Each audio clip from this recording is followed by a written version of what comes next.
গোপীগণ এবার গোবিন্দের সন্ধানে বেরোচ্ছে, আর সেই গোবিন্দের পদচিহ্নে গোপীলার নয়ন জল ধরে কাঁদতে কাঁদতে অষ্টাঙ্গে পরিবহন আলিঙ্গন দিচ্ছে।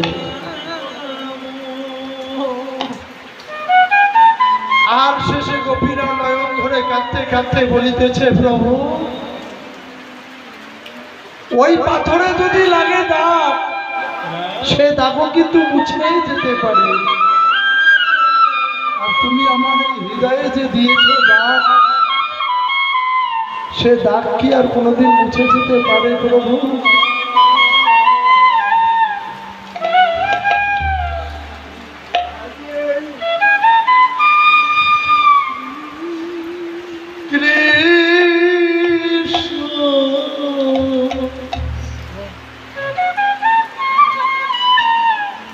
হরে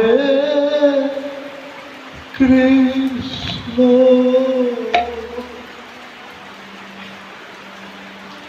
কৃষ্ণ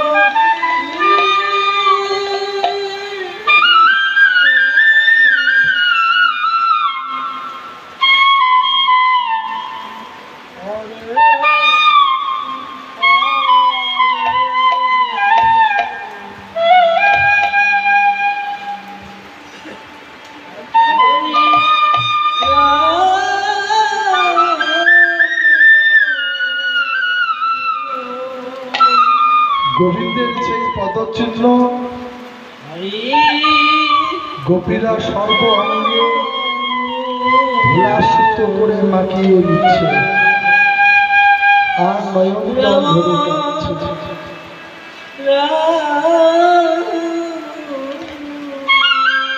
শেষে গোপীরা নয়ন জল ধরে কাঁদতে কাঁদতে বলিতেছে, প্রভু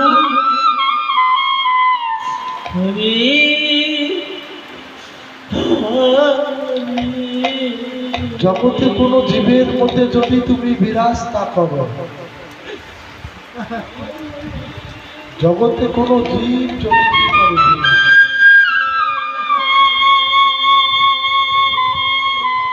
যদি নাই পারে প্রভু,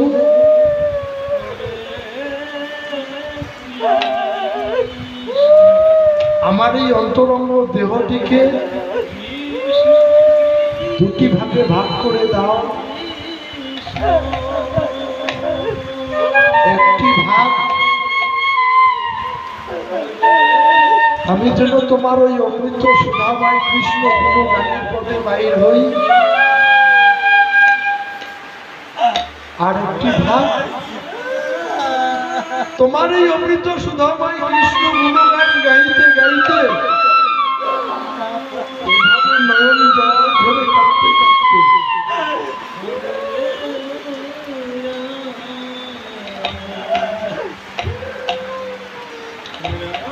এভাবে নয়ন জল ধরে কাঁদতে কাঁদতে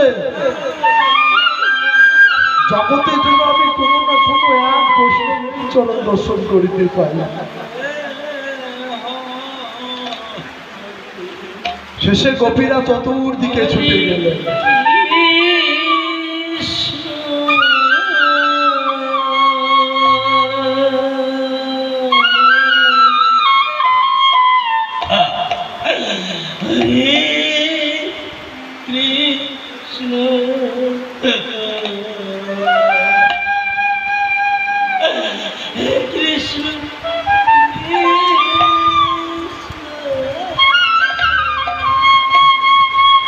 সখীরা সখী রাইকে বলিতেছে, রাই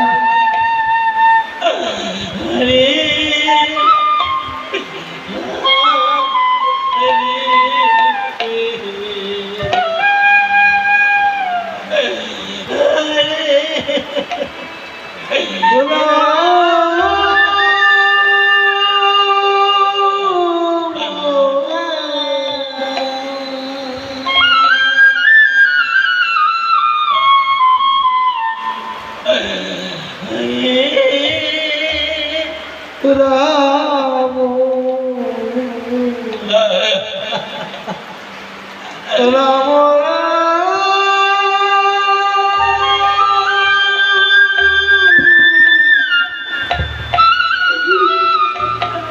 গোপীরা বৃন্দাবনের চতুর্দিকে ছুটে গেলেন।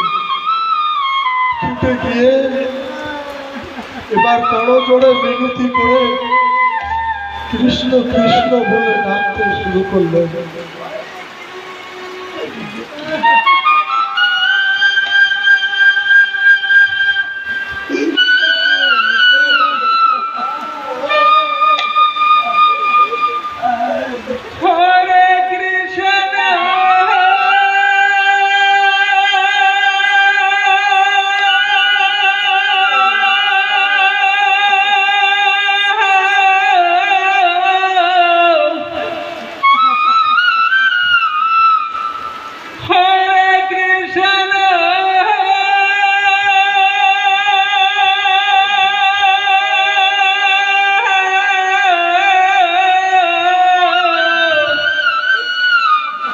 গোপীরা বৃন্দাবনে চতুর্দিকে ছুটে গেলেন। ছুটে গিয়ে করজোড়ে মিনতি করছে আর কৃষ্ণ কৃষ্ণ বলে ডাকছে। হরি হরি ডাকতে ডাকতে এক উঁচু শিমিনার দরবারে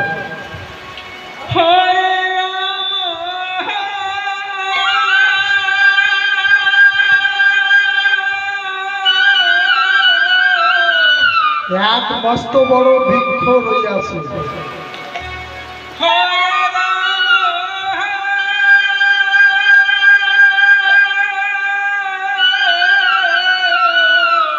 সেই বৃক্ষের তলায় দাঁড়িয়ে বৃক্ষকে জড়িয়ে ধরছে গোপীগণ।